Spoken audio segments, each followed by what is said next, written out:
The Ephemera, an Emblem of Human Life. From Benjamin Franklin. 2. Madame Brionne. The Ephemera, the 20th of September 1778. You may remember, my dear friend, that when we lately spent that happy day in the delightful garden and sweet society of the Moulin Joly, I stopped a little in one of our walks, and stayed some time behind the company. We had been shown numberless skeletons of a kind of little fly, called an ephemera, whose successive generations, we were told, were bred and expired within the day. I happened to see a living company of them on a leaf, who appeared to be engaged in conversation. You know I understand all the inferior animal tongues. My too great application to the study of them is the best excuse I can give for the little progress I have made in your charming language. I listened through curiosity to the discourse of these little creatures. But as they, in their national vivacity, spoke 3 or 4 together, I could make but little of their conversation. I found, however, by some broken expressions that I heard now and then, they were disputing warmly on the merit of 2 foreign musicians, one a cousin, the other a Mosquito, in which dispute they spent their time, seemingly as regardless of the shortness of life as if they had been sure of living a month. Happy people, thought I.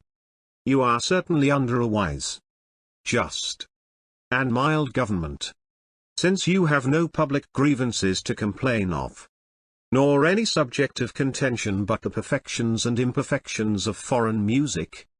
I turned my head from them to an old grey-headed one, who was single on another leaf, and talking to himself. Being amused with his soliloquy, I put it down in writing, in hopes it will likewise amuse her to whom I am so much indebted for the most pleasing of all amusements, her delicious company and heavenly harmony.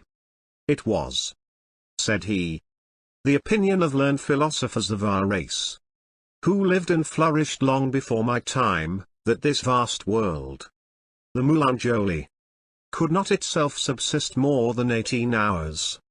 And I think there was some foundation for that opinion, since, by the apparent motion of the great luminary that gives life to all nature, and which in my time has evidently declined considerably towards the ocean at the end of our earth, it must then finish its course, be extinguished in the waters that surround us, and leave the world in cold and darkness, necessarily producing universal death and destruction. I have lived 7 of those hours, a great age, being no less than 420 minutes of time. How very few of us continue so long. I have seen generations born, flourish, and expire. My present friends are the children and grandchildren of the friends of my youth, who are now, alas, no more. And I must soon follow them. For, by the course of nature, though still in health, I cannot expect to live above 7 or 8 minutes longer. What now avails all my toil and labor in amassing honeydew on this leaf, which I cannot live to enjoy? What the political struggles I have been engaged in for the good of my compatriot inhabitants of this bush, or my philosophical studies for the benefit of our race in general? For in politics what can laws do without morals? Our present race of ephemera will in a course of minutes become corrupt, like those of other and older bushes, and consequently as wretched. And in philosophy how small our progress! Alas, art is long, and life is short. My friends would comfort me with the idea of a name they say I shall leave behind me. And they tell me I have lived long enough to nature and to glory.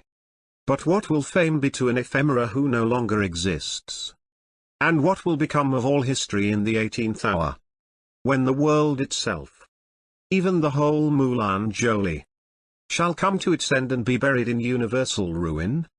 To me, after all my eager pursuits, no solid pleasures now remain, but the reflection of a long life spent in meaning well, the sensible conversation of a few good lady ephemera, and now and then a kind smile and a tune from the ever amiable Brillante.